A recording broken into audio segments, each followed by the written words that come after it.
it's the milkmaid. So I wanted to go over some things that have happened recently when it comes to the cows. Actually, by recently, I mean within the last year, and explain some of my thought processes. Now, I haven't brought up a lot of this stuff because mostly I don't like whining and complaining, and sometimes I feel like when you share hardships, it seems like whining and complaining, and that's not my goal here.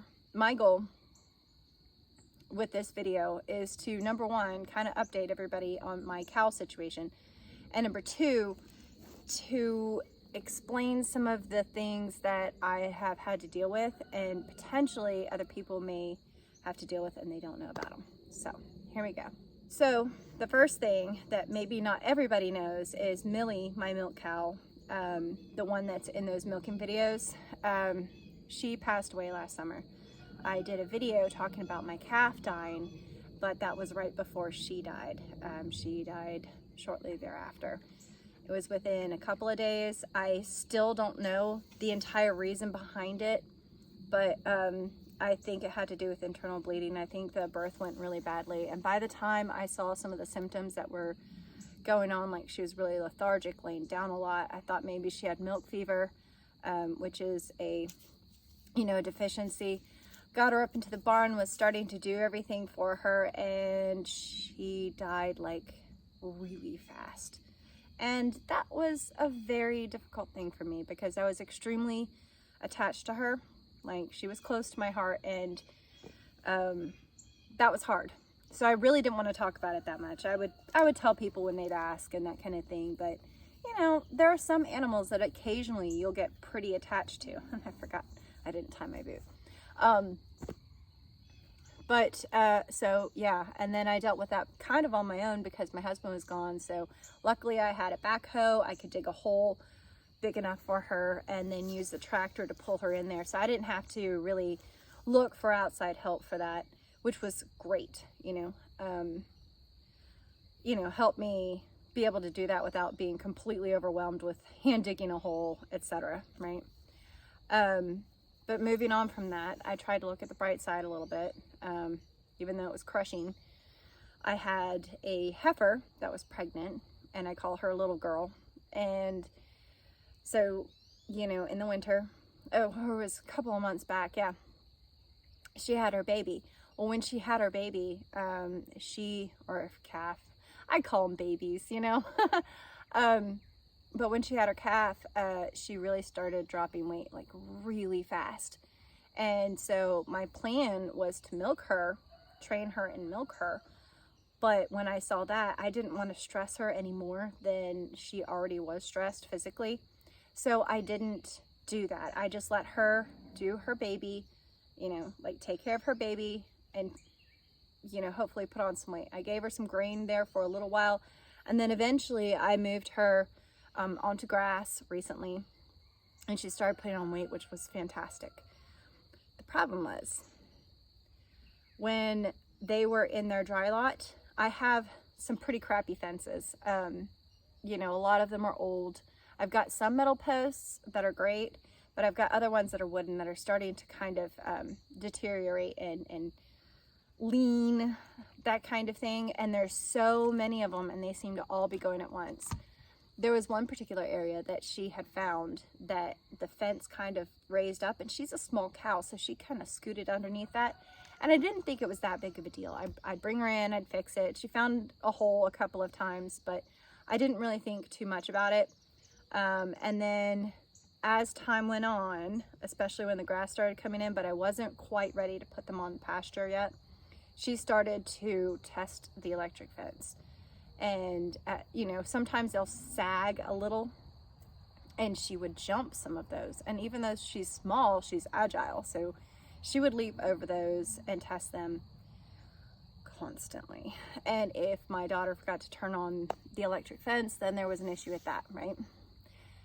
So I moved them onto grass. It's spring, that was irritating, but I could deal with that, and I kept thinking, okay, I can rehabilitate her. Once they're on grass, she's not going to be so tempted. That's not going to be an issue. That was not the case. And this is the thing with fence jumpers or fence climbers or fence crawlers.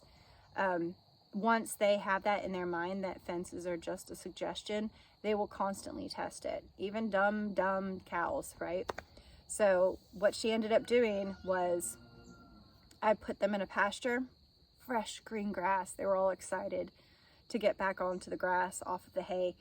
And without fail, she would, within a day, find a hole and jump out. Again, she was struggling to put on weight, so I allowed her to do that a little bit, and that was a mistake of mine, because I was like, it's no big deal, she's not going anywhere, she can get like the better grass in her mind, I guess. And moving forward from there, that was a very poor decision on my part, because what ended up happening was it didn't matter where I moved them, any fresh kind of grass, she decided that, you know, going through fences was kind of a good idea. Wow, this sun is bright. Well, the sun's probably going to mess up my lighting, but big whoop, right? Anyhow, so I'd move them to a new pasture. She'd find a spot. She'd jump out. Well, unfortunately, what happens is you're not just dealing with one cow, right?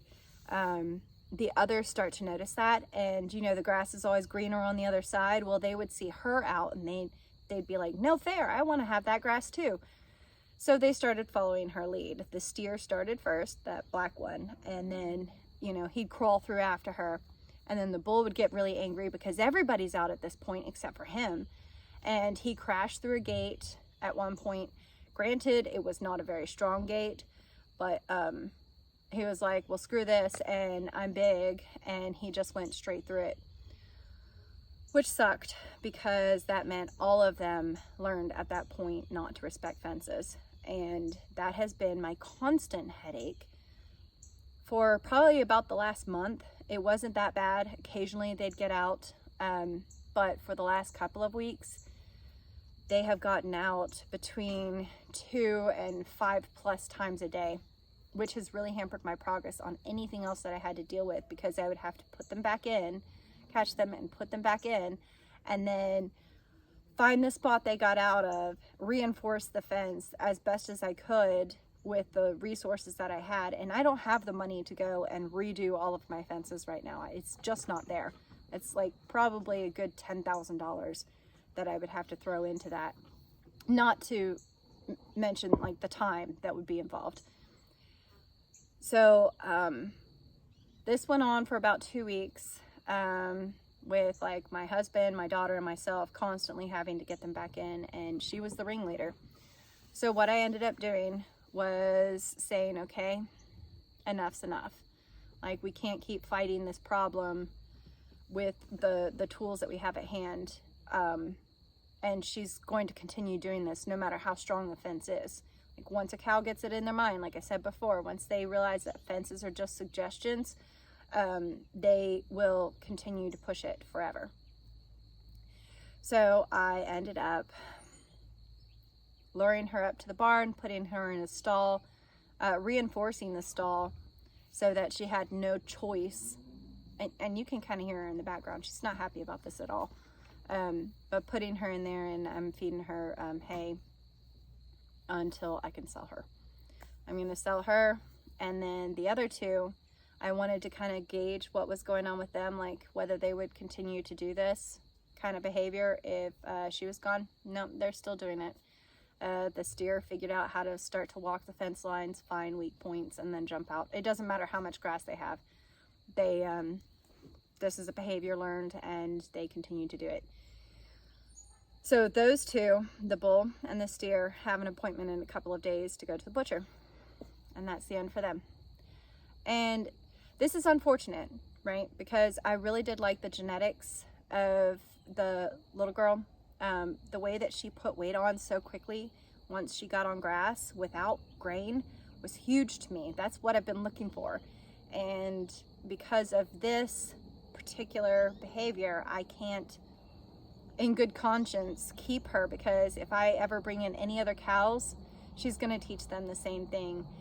I mean, I've had fence jumpers in the past. I've had aggressive cows in the past. I mean, some of those behaviors you cannot rehabilitate. Like, they get it in their mind, and that's them for the rest of their lives, which is unfortunate, because that means that I have to either sell them or butcher them. I'm not going to butcher the little girl. I think she has hope, If she can go to a farm that has like way stronger fences, then maybe there's hope there for her.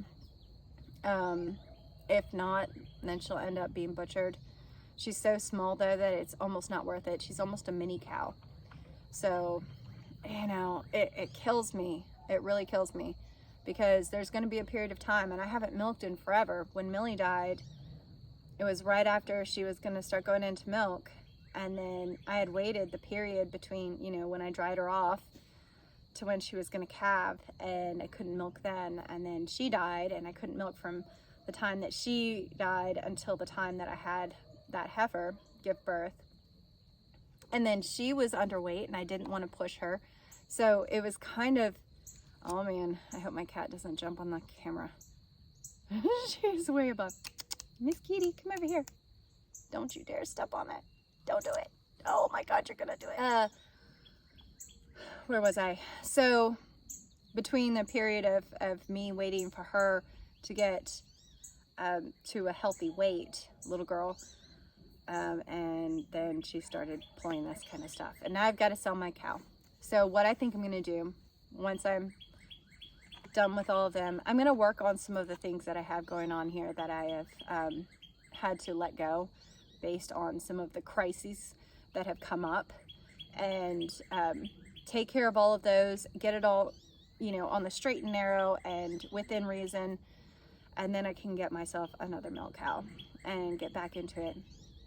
I'm still going to be the milkmaid, you know, it's not like I'm going to change my name over the fact that I can't milk right now. Anyhow, that's kind of the update on the cow situation. It's been frustrating, it's been annoying, it's been a burden, and emotionally, like, it's not fun either. Not at all, because that was the thing that I loved. Between gardening and milking, I had two things that I really truly loved, and now I have to kind of take a step back from at least the milking part. Maybe I can put more effort into my gardening part, since I don't have that extra burden of milking and dealing with constantly escaping cows, you know? Anyhow, that was long and rambling, but I think hopefully that will explain some things. Why I haven't really addressed a lot of this is it does sound a lot like whining or complaining or bitching. And that's the reason why I wasn't really sharing this online that much, was because I don't like doing that. I don't like, woe is me, you know, that kind of thing. It's just life, you deal with it. But I figured that there might be some lessons here that I could pass on that I've learned, and hopefully that helps somebody else not have to deal with the same kind of thing. Or maybe other people have better suggestions than I do. But I have learned, this is my second like real serious fence jumper that I've gone through different iterations of cow herds that I've had, you know, over the years. This is the second time that I've had like a serious one. And I've seen how it spreads. Like the very first one, I watched how it spread through my herd. I got rid of her faster. I was really hoping to not have to do that with this one, and you know, obviously that infected my entire herd. So if you have a fence jumper, isolate whoever it is and sell them immediately, or butcher them, because I'm promising you they're a pain in the butt, especially if you don't have like, you know, Fort Knox fences, which I don't.